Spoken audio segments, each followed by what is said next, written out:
Welcome back to another episode of How Farms, guys. Today is reassembly day. We finally got all our parts, so let's get after it.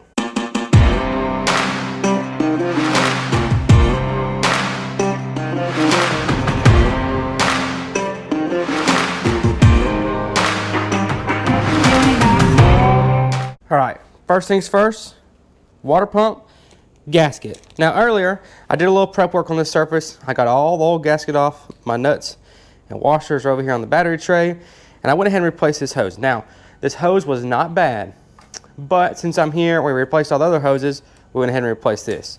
So, first thing, let's get this gasket open. Let's open up this gasket. Try not to rip the gasket. Got our gasket. Get rid of the trash. And it goes on like so. So gasket goes first. Make sure your water pump is oriented right. Stick it on there.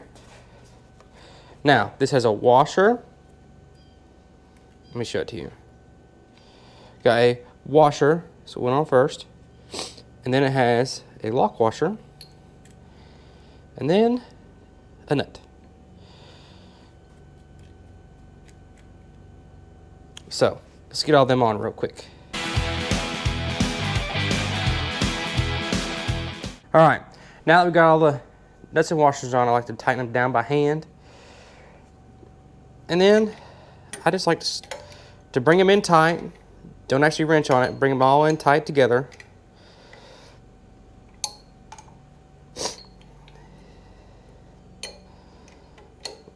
And I'm just gonna go clockwise with my pattern here. I don't believe there's a pattern in the book. There may be. If I'm wrong, somebody comment below and correct me, but this is a 13.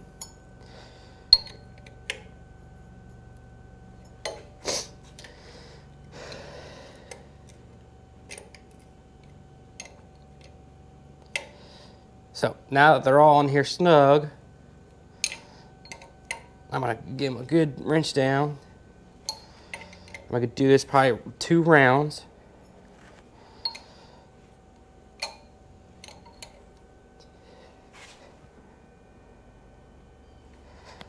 And come back and hit this one again, make sure it's snug.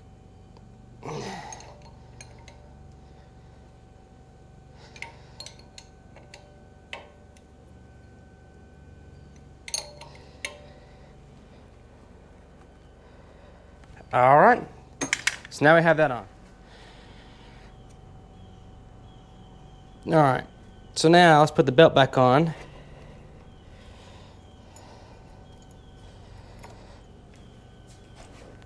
And put your alternator back over. What I like to do is get a little rubber mallet. Just make sure it's nice and tight.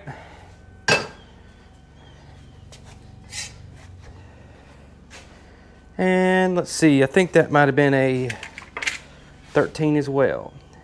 Yep, 13 as well. So we're gonna put the guard back on it.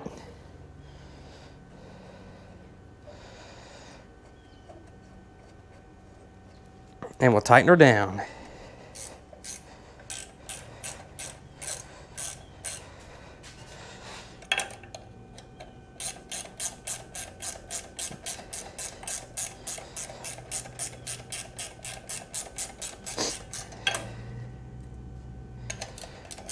Get her a little snug, and then we're gonna tap it over with the mallet again just to make sure it's tight.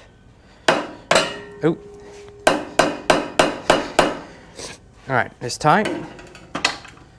So let's cinch it on down. Well, let's try to make sure this cover goes anywhere. I'm gonna process tightening it down. All right, got the guard on. Which it's bent a little bit, so we'll bend it in there. All right. Next is the fan. So when we were taking this apart, I told you to make sure you don't lose the fan or the bolts or the little brackets. All right, now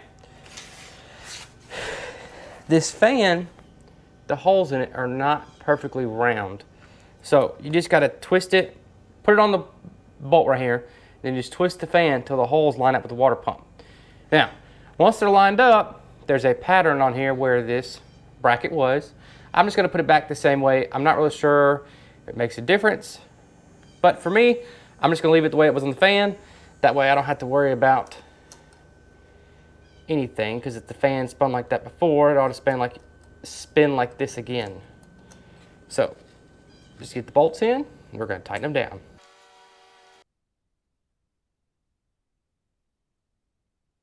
Well, as you can see, everything was going great in this video until this little bad boy died, which this mic is hooked up to one of these, but this is the box that I use to use my wireless mic. So these died. Stuff happens, technology fails.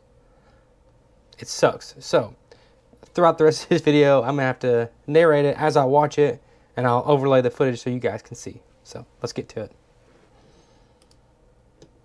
All right, as you can see, this is a 10mm socket. We went ahead and tightened everything up after we had got all the bolts screwed down.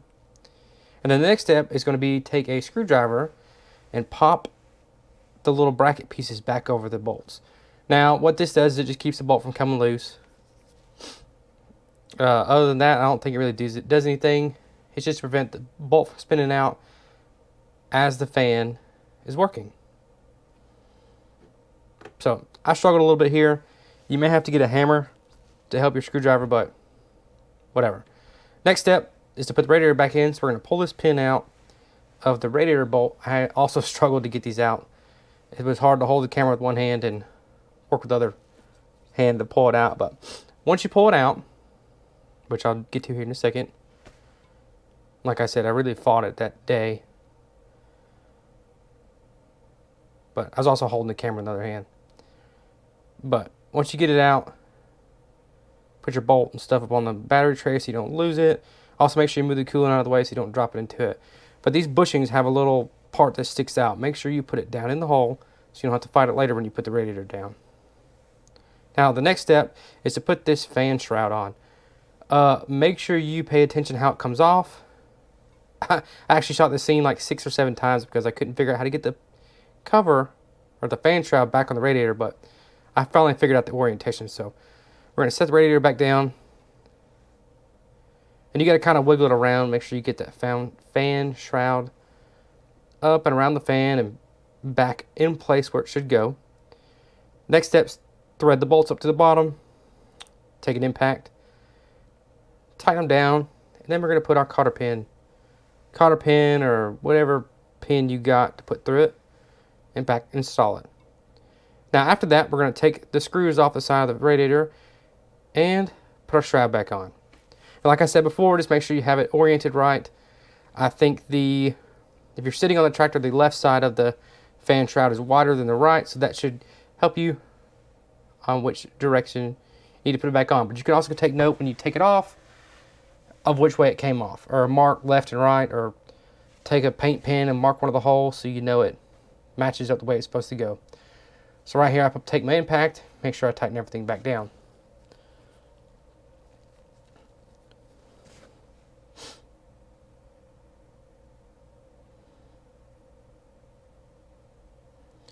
Now, we're going to move on to the radiator hoses. And like I said before, I replaced the other hose that you didn't have to, but I went ahead and did it. And now we're going to do the top one. Now, what I'm talking about right here in this video is make sure you put these clamps where you can access the head of the bolt, because it is a pain in the butt if you ever have to go take this off and you cannot get to the head of those hose clamps. So make sure when you put it back on, you can get a wrench or screwdriver or whatever you want to put on it to loosen it or tighten it. Make sure it's in the right direction, right place you want to do it before you do all this. So what I want to do here is I'll work the radiator hose on first to the radiator, and then I'll go to the thermostat housing. Makes it a little easier. I guess you could have put the hose on the thermostat housing first, but that's just how I did it. So I also took some sandpaper and went around that thermostat housing to sand it off. There was a bunch of stuff stuck to it. So I just cleaned it up real nice before I put the hose on here to make sure I got a good and tight seal. Now, when you go to tighten these hose clamps down, just be careful on the radiator side. You don't tighten it down too much. That's a pretty thin pipe, and which I use an impact. So just be careful because you don't want to smash the radiator pipe. But on the thermostat housing side, that stuff's pretty thick, so I'm sure you'll be okay depending on how tight you want to get it. You can cinch it down pretty good. And forgive me, I can't remember exactly what size socket that is because I'm sure I said it there, but since I don't have the audio, I'm not real sure. Let's see, maybe it's 8 or 10 or something, I think. But all right, after you get the top hose on, now we're going to go down to the bottom radiator hose.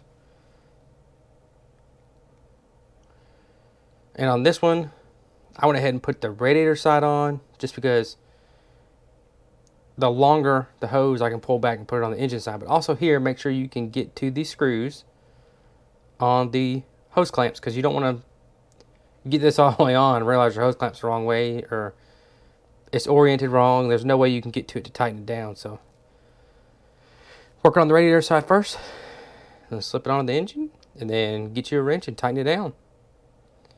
These hoses are pretty easy. They were a pain in the rear end to get off, but these new ones are super easy to slip on. So just work it on till you get to where you like it, and tighten her on down. Which I use this impact for everything. So y'all, if you don't have an impact, I highly suggest it. This is a Craftsman one. You can get them at Lowe's. I think it's $100 for the battery kit and $100 for the tool. This tool I bought with a drill. I think it was $120 something when I bought it, but it was during one of their sales, so they always put everything on sale, and it's usually a good bit cheaper. Here I had to get an extension because I could not reach the back of that hose clamp with the tool because of this steering rod here, and the radiator mount got in the way too. So I put an extension on it and tightened it on down.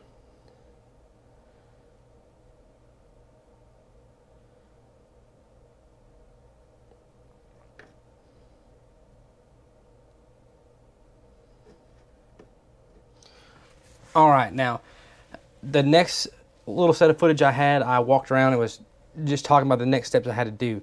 So after you get that radiator hose on, the next thing to do is put your side bracket on the belt side.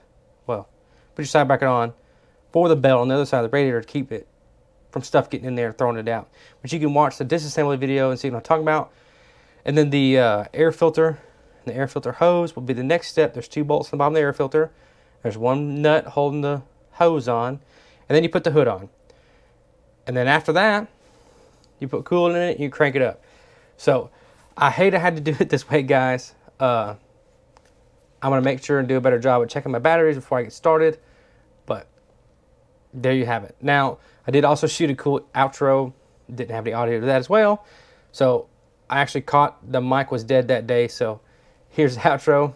Y'all have a good one. Well, there you go, guys. She's up and running. Until next time, I'll see y'all on the farm.